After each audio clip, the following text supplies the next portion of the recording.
Olá, boa noite, Sandra. Boa noite, Valmir. Boa noite a todos aí que estão a nos acompanhar. Gratidão mais uma vez por nos atender, tá bom? Boa noite a todos que nos acompanham aí, tá? Eu vou fazer a leitura do livro Fonte Viva, pelo Espírito de Emmanuel, Psicografia de Francisco Cândido Xavier, a lição 63, Diferenças. Nisto todos conhecerão que sois meus discípulos, se vos amardes uns aos outros. Jesus, está lá em João, capítulo 13, versículo 35. Nas variadas escolas do cristianismo, vemos milhares de pessoas, de alguma sorte, se ligam ao Mestre e Senhor. Há corações que se desfazem nos louvores ao grande médico, exaltando-lhe a intercessão divina nos acontecimentos em que se reconheceram favorecidos, mas não passam das afirmativas espetaculares, qual se vivessem indefinidamente mergulhados em maravilhosas visões. São os simplesmente beneficiários e sonhadores. Há temperamentos ardorosos que impressionam da tribuna por meio de preleções eruditas e comoventes, em que relacionam a posição do grande renovador na religião, na filosofia e na história, não avançando, contudo, além dos discursos preciosos. São simplesmente sacerdotes e pregadores. Há inteligências primorosas que vazam páginas sublimes de crença consoladora, arrancando lágrimas de emoções aos leitores. Ávidos de conhecimento revelador, todavia não ultrapassam o campo do beletrismo religioso. São simplesmente escritores e intelectuais. Todos guardam recursos e méritos especializados. Existe, no entanto, nos trabalhos da Boa Nova, um tipo de cooperador diferente. Louva o Senhor com pensamento, palavras e atos cada dia. Distribui o tesouro do bem por intermédio do verbo consolador sempre que possível. Escreve conceitos edificantes acerca do Evangelho toda vez que as circunstâncias lo permitem. Ultrapassa, porém, toda pregação falada ou escrita, agindo incessantemente na sementeira do bem, em obras de sacrifício próprio e de amor puro, nos moldes da ação que o Cristo nos legou. Não pede recompensa, não pergunta por resultados, não se sintoniza com o mal, abençoa e ajuda sempre. Semelhante companheiro é conhecido por verdadeiro discípulo do Senhor, muito amado. Muito interessante, né? É isso Menos aí. palavras e mais ações, né? Com certeza. A gente deve procurar, né? Botar em prática tudo que a gente tem o privilégio de aprender a cada dia, né? Com certeza. Eu queria convidar todos nesse momento a fazer a prece de abertura, que a gente possa levar o nosso pensamento ao nosso Criador. Senhor, Deus Pai Todo-Poderoso, gratidão mais uma vez por essa oportunidade de aprendizado, de estudo. Gratidão por estarmos aqui, Pai, reunidos em cerimônia. Neste momento, Pai, queremos agradecer por tudo que o Senhor nos tem proporcionado, possibilidades, dando continuidade na divulgação da doutrina espírita. Pessoas como a Sandra que nos ajudam neste momento dessa divulgação. Eu possa, Pai, estar abençoando cada representado nesta noite, todas aquelas pessoas que estão conosco ao vivo neste momento. E a todos aqueles que não puderam por algum motivo, mas que amanhã têm a possibilidade de assistir essa palestra pelo YouTube. Pedimos neste momento toda a intuição necessária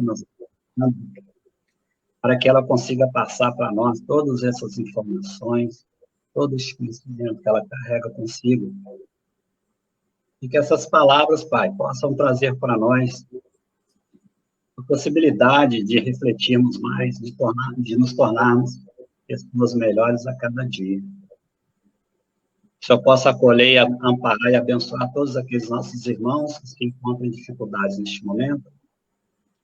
Possa levar a paz e a tranquilidade a cada lar nesta noite, enviando os seus médicos espirituais e toda a espiritualidade de luz, para levar, Pai, esse objetivo necessário a todos esses irmãos em dificuldades neste momento.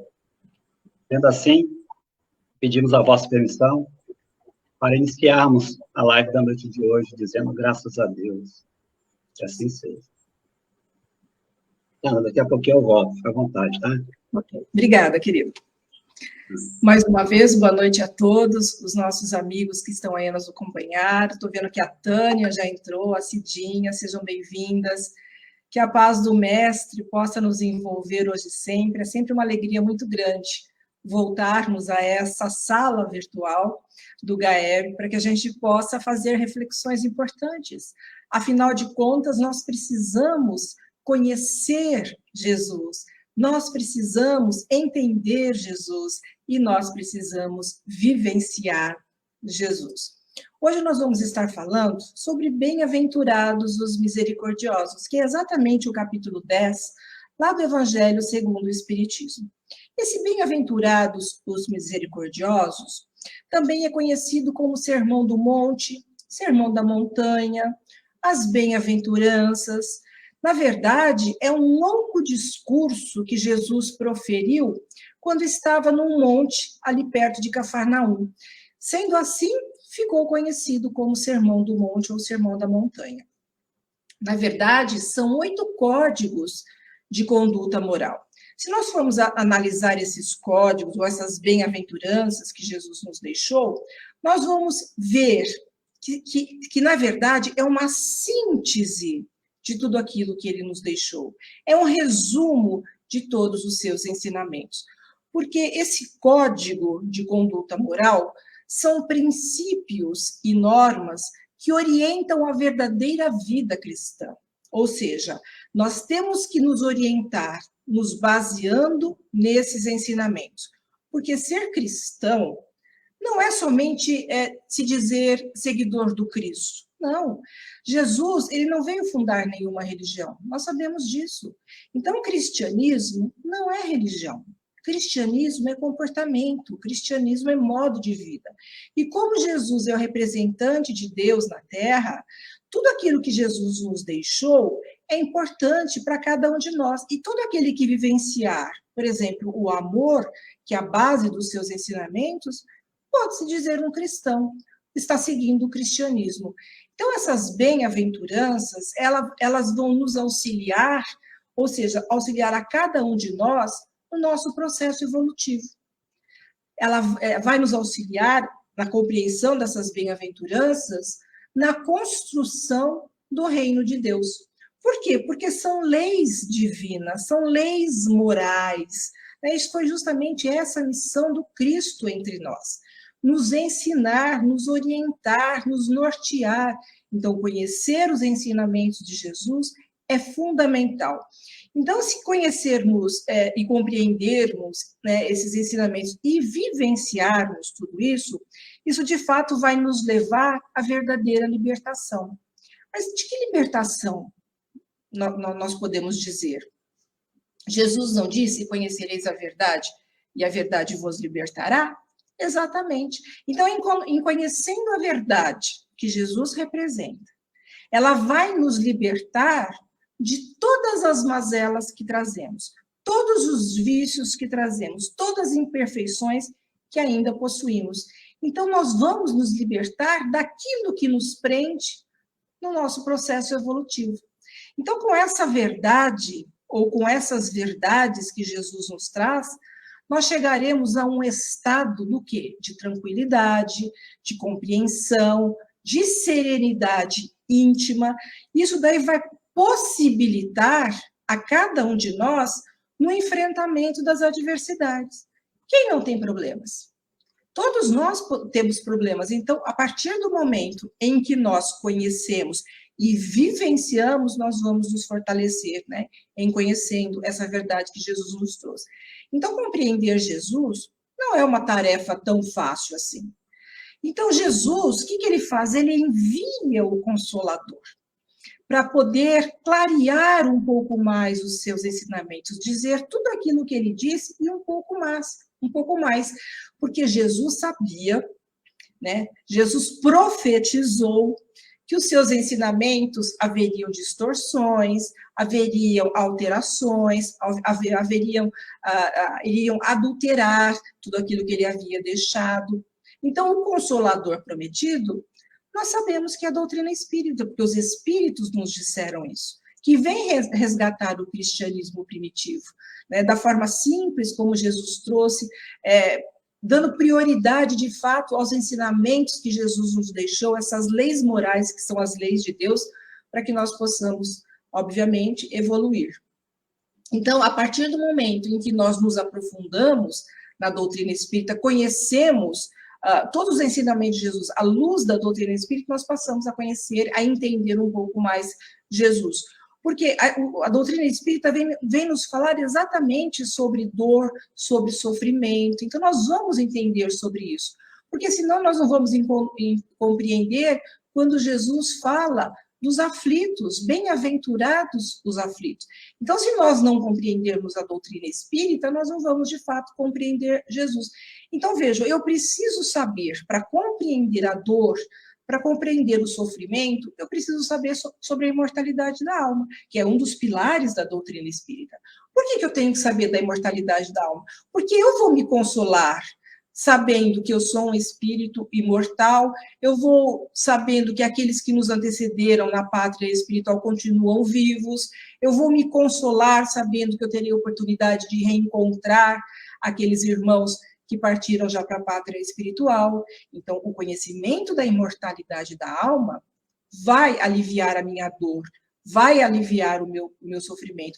Assim como conhecer a reencarnação. Porque eu conhecendo a reencarnação, eu sei que muitas coisas pelas quais eu estou passando hoje é consequência do que eu fiz no passado.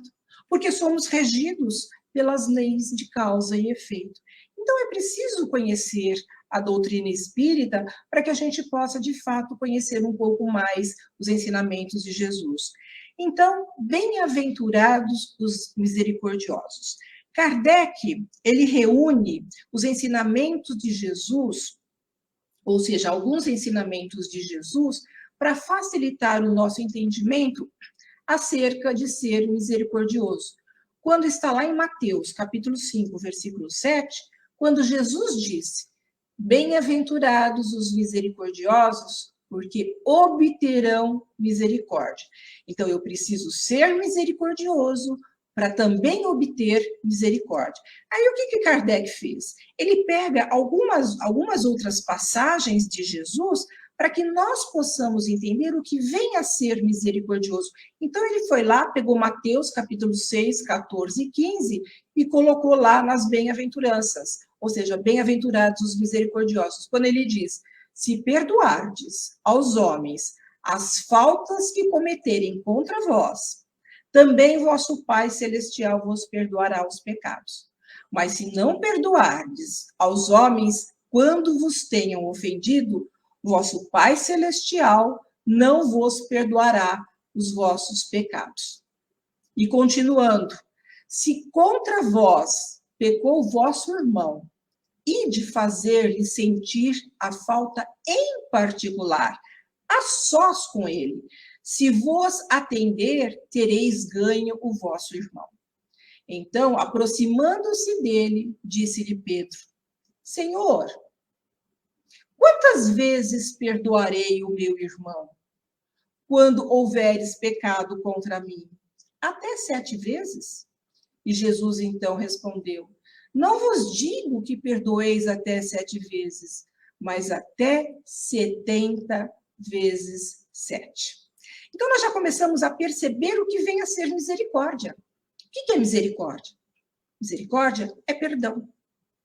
Além de perdão, misericórdia é compaixão, misericórdia é piedade, misericórdia é clemência, misericórdia é benevolência, misericórdia é complacência. Então, nesse ensinamento de Jesus, ele nos alerta para termos misericórdias para com os nossos irmãos. Então, nós devemos fazer o quê? Nós devemos aprender a perdoar. Mas há um outro ponto importante que nós temos que considerar, porque lá Jesus disse: se não perdoares os homens as faltas que cometeis contra vós, vosso Pai Celestial não vos perdoará os vossos pecados.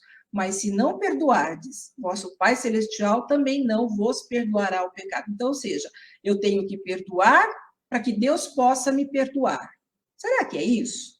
Bom, primeiro, nós temos que entender que Deus não castiga e que Deus não perdoa.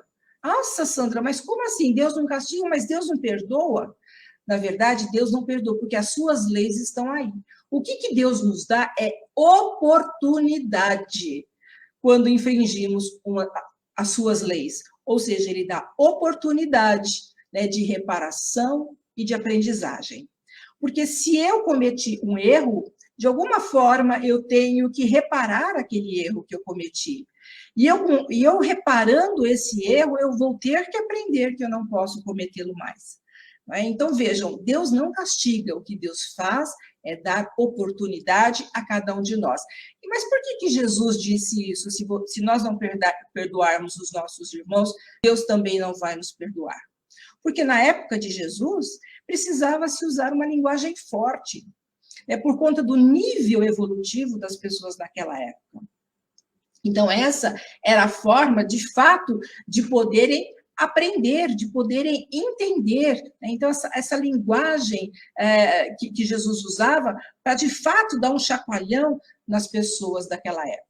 Então, Kardec, lá no Livro dos Espíritos, a questão 661, ele pergunta aos espíritos: poderemos utilmente pedir a Deus que perdoe as nossas faltas? Então, Kardec está fazendo a pergunta aos espíritos se eu posso pedir perdão a Deus das minhas faltas. Então, os espíritos respondem: Deus sabe discernir o bem e o mal. A prece não esconde as faltas. Então, não adianta eu ir orar, ou rezar, ou pedir a Deus que me perdoe, se de fato eu não mudar a minha atitude, se eu não mudar o meu proceder. Então, as boas ações são as melhores preces que se possa fazer. Por isso que os atos valem mais do que palavras. Por quê? Porque Deus sabe o que vai na nossa alma. Porque muitos pedem perdão, mas com o coração cheio de maus sentimentos. Então, nós precisamos, de fato, nos livrarmos desses sentimentos, porque nós podemos enganar as pessoas, mas jamais vamos enganar a Deus. Então, todos nós ainda somos seres imperfeitos. Nós vivemos num mundo de provas e expiações, porque se fôssemos perfeitos, aqui não estaríamos. Mas se vivemos num mundo ainda onde o mal predomina, todos nós, imperfeitos como somos, estamos sujeitos a errar. Ainda estamos sujeitos a errar. Embora nós estejamos passando por um momento de transição, e essa transição começou faz tempo, de acordo com Kardec, ou seja, de acordo com o Dr. Berry, ali na Gênese, isso já começou há mais de 100 anos, da época que ele deu comunicação, e nós já temos mais de 150 anos de doutrina espírita, então nós já estamos nessa transformação há mais de 250 anos. Então, nós não sabemos quando vai deixar de ser um mundo de provas e expiações para ser um mundo de regeneração. Portanto, se nós começarmos a observar toda a nossa volta e começarmos a nos observar, nós vamos ver que ainda estamos distantes de atingir o estágio de regeneração. Isso somente vai acontecer quando nós entendermos que não há outro caminho a não ser fazer o bem. Coisa que ainda não fazemos totalmente. Nós não fazemos todo o bem que deveríamos fazer. Então, vejam como nós estamos distante ainda do estágio de regeneração. Lá em João, capítulo 8, versículo 7, Jesus diz: quem tiver livre de pecados, atire a primeira pedra. Vamos aí ver em que circunstância Jesus disse isso? A mulher adúltera estava para ser apedrejada pelos homens, porque isso fazia parte da lei. Então, era possível, quando a mulher fosse adúltera, ela ser apedrejada em praça pública, e os homens todos poderiam apedrejá-la. E como Jesus era judeu, Jesus não podia infringir uma lei dos homens também, porque se ele infringisse uma lei dos homens, ele poderia ser castigado. Então, o que Jesus fez? Ele simplesmente disse: atire a primeira pedra quem estiver livre de pecado. Quem de nós está livre de erros? Quem de nós está livre de cometer coisas que deveriam, às vezes, não cometermos? Então, isso demonstra que não estamos em condições de julgar ninguém, e muito menos condenar, muito menos apontar o dedo. Às vezes, quando nós apontamos o dedo a alguém, é porque não gostamos de ver nos outros aquilo que trazemos em nós. Nós chamamos isso de espelho. A diferença é que nós não admitimos os nossos erros, nós não aceitamos que erramos. Por quê? Porque somos orgulhosos demais. Então, o nosso orgulho não nos permite ver os nossos erros e muito menos aceitá-los. Por isso que nós apontamos os erros dos outros, né? Mostramos, às vezes, os erros dos outros, até para nos sentirmos um pouco melhor, né? Então, nós temos que vigiar a nossa conduta. Porque ser misericordioso é também não ver o que o outro está fazendo, não é apontar o que o outro está fazendo, e muito menos comentar o que o outro está fazendo. O que deveríamos fazer, na verdade, é buscar justificar o que o outro fez.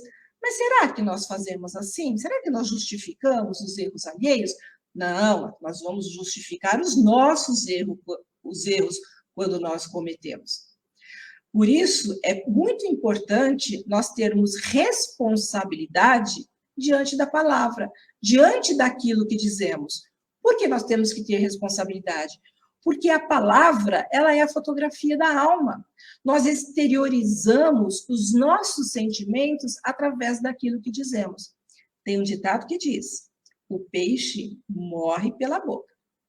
Então, vejam como nós temos que tomar certos cuidados. Cuidados, por exemplo, com julgamentos precipitados, que podem nos levar a erros. E é muito comum nós fazermos isso, julgarmos as pessoas pela aparência, julgarmos as pessoas, às vezes, pela cor da pele.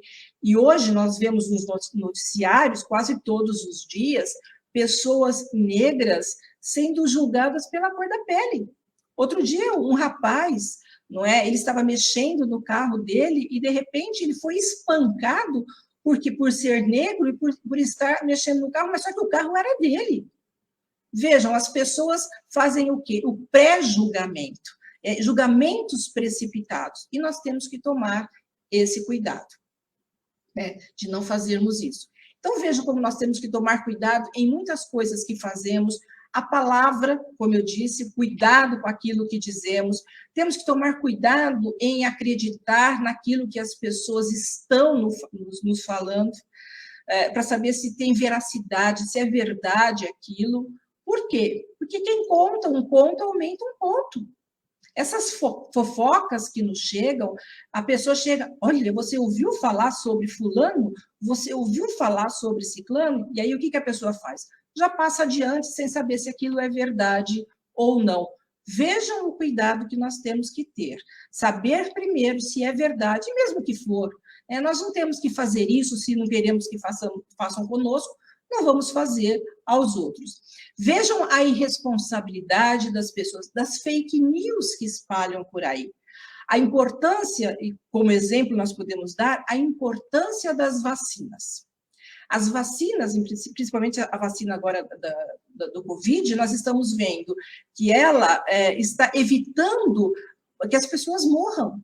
né? Então, esse vírus não está sendo tão letal. Por quê? Porque a maioria já tomou vacina. E tem gente fazendo campanha sobre a vacina, né? Então, o cuidado que se tem que ter, porque nós somos regidos pelas leis de Deus, e as leis de Deus, existem as leis físicas, e a ciência faz parte das leis físicas.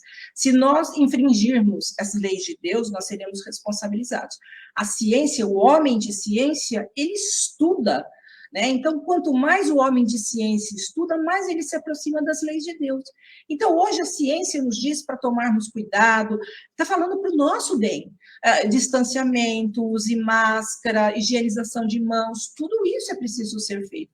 Vamos nos vacinar, porque se de repente nós formos por negligência acometidos da Covid e formos a óbito por conta disso, nós seremos considerados suicidas indiretos. Foi o que aconteceu com André Luiz. Quem leu Nosso Lar sabe, André Luiz não se suicidou, mas ele foi considerado um suicida na espiritualidade porque ele cometeu excessos. Então, vamos nos cuidar, vamos ser responsáveis pela nossa vida e pela vida do outro. Então, não vamos levar fake news, né? Eu recebo muito pelo celular, as pessoas compartilham muita coisa, eu não compartilho com ninguém se eu não tiver certeza que aquilo é verdade. Essa é uma responsabilidade que nós temos que ter. Porque a palavra são como plumas ao vento. Tudo aquilo que eu disser, outras pessoas vão pegar como verdade e às vezes não é. Então, vai ser a minha responsabilidade. Por isso que Emmanuel, ele aconselhou o Chico quanto à palavra, quando ele disse para o Chico, quando não tiver uma palavra que auxilie, procure não abrir a boca. Isso serve para todos nós. Às vezes, numa roda de amigos, né, onde nós estamos ali todos conversando, e entra ali uma conversa de alguém que não está presente, nós temos que evitar. Fique quieto, não participe da conversa. Por quê? Porque se eu não quero que façam isso comigo, por que eu vou fazer com os outros? Ernest Hemingway, ele dizia que o homem, ele leva 2 anos para aprender a falar e a vida toda para aprender a se calar. O cuidado que temos que ter com aquilo que dizemos. Por sermos seres imperfeitos ainda, né, em processo evolutivo, e nós estamos distante, como eu disse, de chegarmos ao nosso destino, nós ainda, por conta da imperfeição, nós nutrimos sentimentos negativos, principalmente quando nos sentimos atacados e ofendidos. Então, se alguém nos faz alguma coisa, nós temos o quê? O nosso orgulho ferido. E aí, o que acontece? Eu começo a ter ressentimentos. O que é ressentimento? É ressentir novamente. E esse ressentimento vai ser alimentado de tal forma que pode se transformar em raiva, pode se transformar em ódio, e isso vai fazer mal para quem? Para nós que sentimos. Porque ao nos desarmonizarmos, né, ao alimentarmos esse sentimento, nós vamos desarmonizar o nosso sistema límbico. O nosso sistema límbico corresponde às nossas emoções. E quando nós desarmonizamos o sistema límbico, o que acontece? Nós podemos adoecer, vários tipos de doença que nós podemos vir a ter, desde uma gastrite, uma úlcera, nós podemos vir a ter aí qualquer coisa, né, uma urticária, até ter problemas psicológicos, né? Problemas de depressão, problemas de ansiedade, qualquer tipo de distúrbio, né? Distúrbio alimentar, né? Coisas desse tipo. Por conta do quê? Por conta dessa desarmonização no sistema límbico, porque eu me desarmonizei por conta desses sentimentos. Sem contar que eu posso também abrir ali espaço para os obsessores. Porque se eu estou nutrindo sentimentos negativos, o que acontece? Esses espíritos que se afinam com o tipo de pensamento que eu tenho vai se aproximar e vai colocar cada vez mais ideias negativas na minha cabeça. Porque quando Kardec pergunta aos espíritos, na questão 459, quando ele pergunta, os espíritos podem influenciar os nossos pensamentos e ações? O que os espíritos respondem? Não só podem, como são eles, muitas vezes, quem vos dirige. Então, nós vamos ter como companhia aqueles que elegemos por conta dos nossos pensamentos e por conta dos nossos sentimentos. Então, é um cuidado a mais que nós temos que ter. Agora, Jesus, né, ele vem nos falar acerca do perdão, da necessidade de perdoarmos. Quando Pedro chega a ele e pergunta, Senhor, quantas vezes devo perdoar o meu irmão quando ele pecar contra mim? Será que devo perdoar até 7 vezes? E o que Jesus responde? Não te digo até 7 vezes, mas 70 vezes 7. Então, veja, na época de Jesus, havia muita simbologia. Os hebreus eram muito, utilizavam-se de simbologia. E o número 7 é um número muito significativo para eles, porque o 7 significa espiritualidade. O 7 significa prosperidade. Por isso que Pedro perguntou, mestre, eu tenho que perdoar até 7 vezes? E o que ele disse? Não te digo até 7 vezes, mas 70 vezes 7. Aí nós vamos fazer essa conta, tá? 70 vezes 7 é igual a 490. Eu tenho que perdoar 490? Não, porque a forma de se obter o resultado final é pegarmos o 4 mais 9 mais 0. 4 mais 9 mais 0 dá 13. Sabe o que significa 13 para os hebreus? Amor e misericórdia. Se significa amor e misericórdia, significa o quê? Perdão. Então, isso significa que o perdão é sempre, porque o perdão é caridade.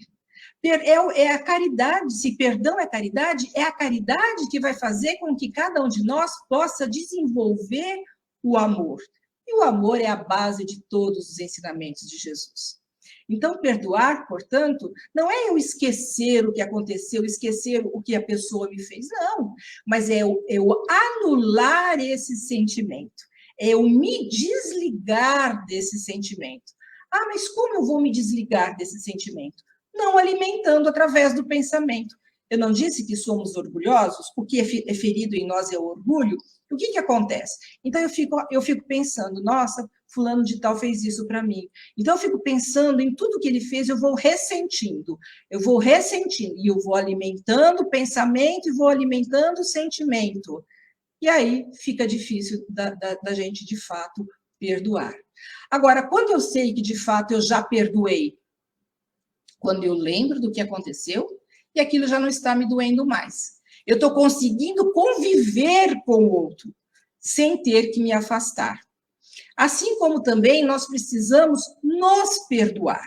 Porque eu disse, nós somos seres humanos, nós somos imperfeitos, nós cometemos erros, estamos ainda na infância espiritual, todos nós matriculados na escola da vida. Agora, às vezes, a pessoa, ela não consegue se perdoar por algo que ela fez, então ela também fica remoendo aquilo, ou seja, o remorso é algo terrível.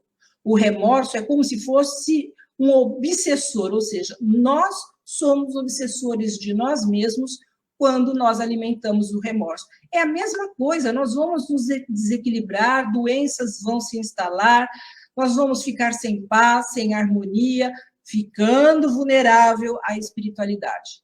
Divaldo Franco, ele psicografou o livro Loucura e Obsessão, de Manuel Filomeno de Miranda. E lá tem uma história, que é a história do Aderson. O Aderson era um autista. Só que ele foi ao médico e os médicos não acharam nenhum problema de ordem física nele. Então, não tinha nenhum problema para ele ter toda aquela sintomatologia do autismo. Então, ele foi fazer um tratamento espiritual. E no fazer o tratamento espiritual, a espiritualidade percebeu que o que, na verdade, o Aderson tinha era remorso. Por quê? Porque numa vida anterior, ele prejudicou muita gente. Ele, através da palavra, das fofocas, das maledicências, inclusive uma pessoa acabou se suicidando por conta disso. Quando ele desencarna e chega à pátria espiritual, o que aconteceu? Ele viu o erro que ele cometeu. Porque quem nos cobra é a nossa consciência. Então, a consciência dele cobrou dele aquilo que ele havia feito. Então, ele teve a oportunidade de reencarnar Então, ele reencarnou, mas ele trouxe esse sentimento do remorso lá no inconsciente dele. Então, quando isso aflorava, ele se fechava no próprio mundo dele, como se ele fosse um autista. Então, ele começou a fazer o tratamento espiritual. Então, no tratamento espiritual, quando ele, na verdade, estava dormindo, né, os espíritos levavam ele em espírito e também faziam uma terapia na espiritualidade. Então, além dele ir para o centro, além dele tomar os passes, a água fluídica, ele também, em desdobramento, né, ele era levado à espiritualidade para fazer terapia com os espíritos. Então, às vezes, nós precisamos de ajuda. Então, trazemos sentimentos que às vezes não sabemos o que é. Mas, às vezes, não é nem dessa encarnação, pode ser de uma encarnação anterior. Por isso, é preciso sempre buscar auxílio, buscar ajuda na casa espírita, ou, de repente, buscar também um psicólogo, um psicoterapeuta, para que a gente possa colocar fazer aquela catarse, sabe? Colocar para fora aquilo que nós estamos sentindo. E o espiritismo, ele é uma proposta pedagógica. Então, o espiritismo, ele veio revelar ao homem ainda um sentimento mais amplo para o perdão das ofensas. Não é apenas aquela questão moral, né, daquela falsa bonomia, né, aquela falsa bondade, eu perdoei. Não, é aquele... Porque, às vezes, o perdão, eu perdoei, é só da boca para fora. Mas a pessoa não mudou a atitude. Né? É aquela pessoa que diz assim, perdoei, mas não passe na minha frente. Ou então, perdoei, mas preciso lhe dizer algumas verdades. Ó, eu perdoei, porque ele é um pobre coitado, é um pobre de espírito, é um infeliz. Ah, eu perdoei, mas jamais vou esquecer o que ele me fez. Ou então, eu perdoei, mas espero que Deus o castigue. Isso não é perdoar. Perdoar é eu, de fato, não ficar mais incomodada com o que aconteceu. Eu, de fato, me desligar daquela situação. Agora, o perdão tem que ser sincero. Caso contrário, se eu continuar guardando esse sentimento negativo no coração, vai acontecer o quê? Eu não vou só ter obsessor, eu posso me tornar um obsessor caso eu venha a desencarnar. Porque o que nos liga ao outro? Pensamento e sentimento. Então, eu saio daqui odiando alguém, chego na espiritualidade, o meu pensamento vai ficar ligado àquela pessoa, o meu sentimento vai ficar ligado àquela pessoa, eu vou ficar preso a ela, eu não vou conseguir me libertar. Eu vou ter paz? Não vou. Então, eu preciso aprender a me desligar desses sentimentos. Por isso que Jesus disse, antes de levar a sua oferenda ao altar, vá e reconcilia-te com o teu irmão. Perdoar, portanto, não é aprovar a atitude do outro, mas é compreender. É saber que ele erra, mas eu também erro. Emmanuel, na questão 340 do livro O Consolador, ele diz: o perdão significa renúncia à vingança, ou seja, jamais se vingar do outro, sem que o ofendido precise olvidar plenamente a falta do seu irmão. Entretanto, para o espírito evangelizado, perdão e esquecimento devem o quê? Caminhar juntos, embora prevaleça para todos os instantes da existência a necessidade de oração e de vigilância. Por isso que Jesus disse, né? Nós temos que, de fato, orar e vigiar os nossos pensamentos, os nossos sentimentos. A oração é fundamental. Quem conhece a história do senhor Ota, aquele que perdeu o filho Ives aos 7, 8 anos, assassinado pelos seus seguranças, ele não conseguia perdoar. E aí disseram a ele, se você ama seu filho, se você quer que o Ives, na espiritualidade, tenha paz, você precisa aprender a perdoar, porque senão ele não vai ficar em paz.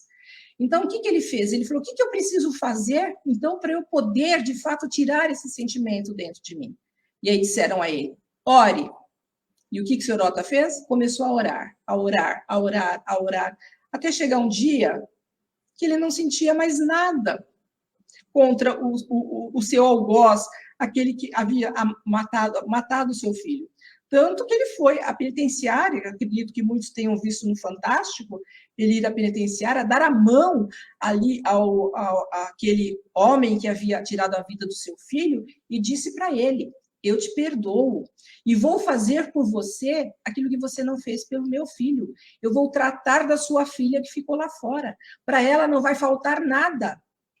Essa é uma atitude cristã, porque além de perdoar, ele deu o troco em coisas positivas, em coisas boas.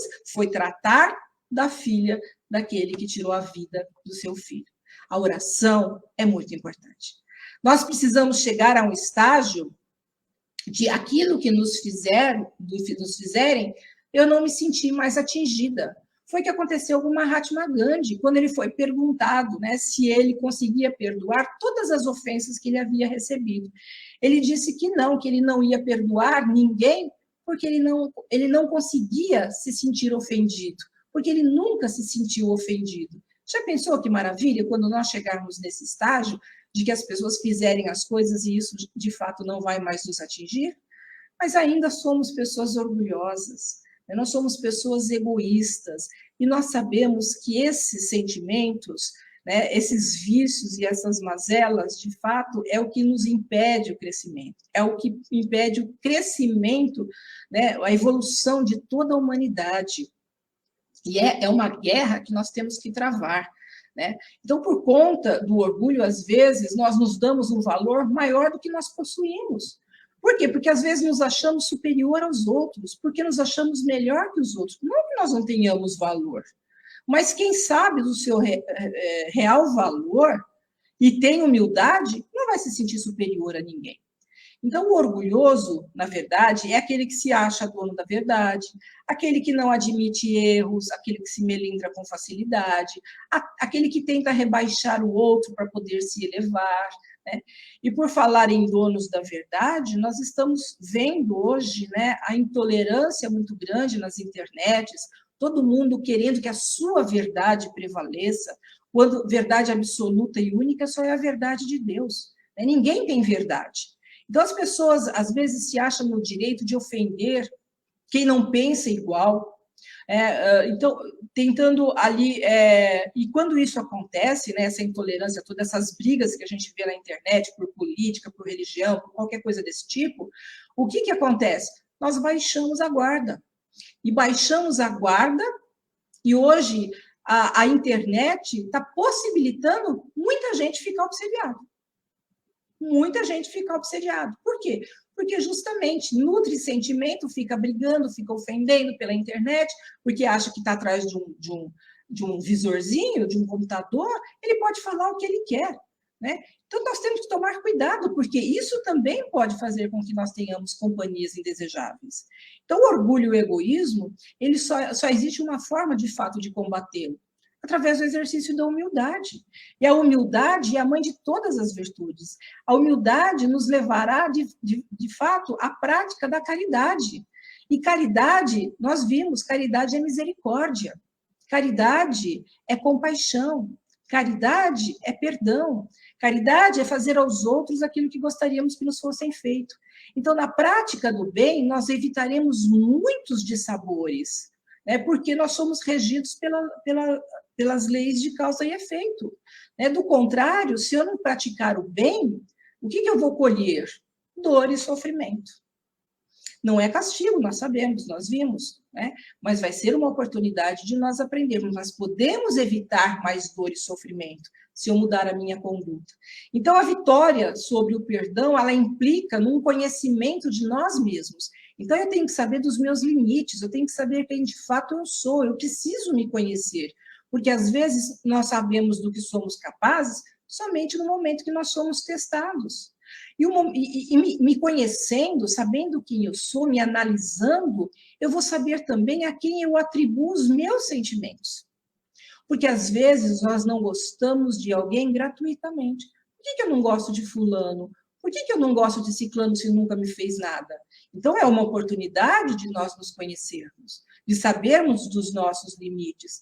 Nós temos que ter consciência dos nossos defeitos, mas também conhecer as nossas potencialidades. Aí nós conseguiremos, dessa forma, aniquilar as nossas mazelas e os nossos vícios. Portanto, nós podemos dizer que ser misericordioso é praticar a caridade, é praticar o perdão, é praticar, de fato, a misericórdia. É fazer como o bom samaritano. A parábola do bom samaritano, porque Jesus, o que ele fazia? Ele pegava exemplos ali do cotidiano, transformava em histórias, porque a parábola é uma história, é uma alegoria, né, para que as pessoas pudessem refletir acerca disso. Então, vejam, os samaritanos, eles, embora os samaritanos fossem seguidores, como a maioria dos judeus, das leis mosaicas, os samaritanos não eram bem vistos pela maioria dos judeus. Era considerado um povo impuro.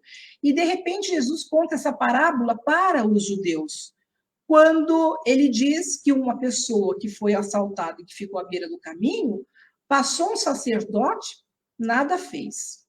Imagina um sacerdote que é conhecedor das leis, né, um profundo conhecedor das leis mosaicas, mas não tomou confiança aquela pessoa caída, não quis saber nem quem era.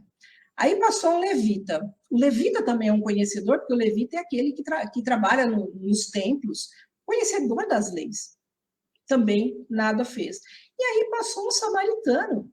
Esse samaritano que os judeus não gostam, que o consideram impuro. E o samaritano foi aquele que pegou a pessoa caída, cuidou das suas feridas, levou numa estalagem, deu dinheiro para o dono da estalagem cuidar dele, e que se precisasse de mais, ele passava depois e deixava mais dinheiro com a pessoa, lá dono da estalagem. E aí Jesus perguntou, quem foi misericordioso? O sacerdote, o levita ou o samaritano? É claro que foi o samaritano. Foi o samaritano que teve compaixão, foi o samaritano que se apiedou daquela pessoa. E o samaritano não queria saber se ele era se ele era fariseu, se ele era saduceu, se ele era escriba. Não. Simplesmente viu naquela pessoa caída um irmão necessitado. E foi lá e cuidou daquele irmão. Então, é um exemplo para todos nós, porque quando nós vamos praticar a misericórdia, a caridade, a compaixão, nós não precisamos saber quem é. Simplesmente vamos agir, porque nós poderíamos estar no lugar do outro. Então, é fazer aos outros aquilo que gostaríamos que, de fato, nos fizessem. Então, não importa a quem, o importante é fazer. É isso que Deus espera, de fato, de cada um de nós. Por isso, bem-aventurados os misericordiosos. Bem-aventurados aqueles que, de fato, têm misericórdia para com o seu irmão. Aquele que é incapaz de perdoar, também é incapaz de amar. Se queremos ter paz e se queremos ser felizes, nós temos que aprender a perdoar. Agradeço a todos que estiveram conosco essa noite e convido a todos que possamos fazer as nossas orações. Então, que elevemos o nosso pensamento a Deus, nosso Pai, Jesus, nosso Mestre, a essa espiritualidade amiga que esteve conosco nessa noite, nos amparando, nos inspirando, nos intuindo, que possamos não só conhecer os ensinamentos de Jesus, mas principalmente que os ensinamentos do Mestre, que é o representante de Deus na Terra, possa tocar as nossas almas. Que possamos ter o desejo e a vontade de sermos misericordiosos, de praticarmos a misericórdia para com os nossos irmãos, que possamos, com esses ensinamentos de Jesus, conseguirmos alimentar a nossa fé, a nossa esperança, para o enfrentamento dos problemas e das adversidades. Senhor, agradecemos por tudo que temos, por tudo que somos, por todas as oportunidades de aprendizado que estamos tendo na nossa vida, mas agradecemos principalmente pela vida, Senhor, pela oportunidade de estarmos matriculados nessa escola e podermos aprender. Que cada um de nós, Senhor, cada um de nós possa receber sempre a companhia dos seus mensageiros de amor e de luz, que possam sempre estar nos inspirando, nos aconselhando, sempre para que possamos, de fato, praticar o bem. E que a paz do Mestre possa estar em todos os corações, hoje e sempre. Uma boa noite a todos.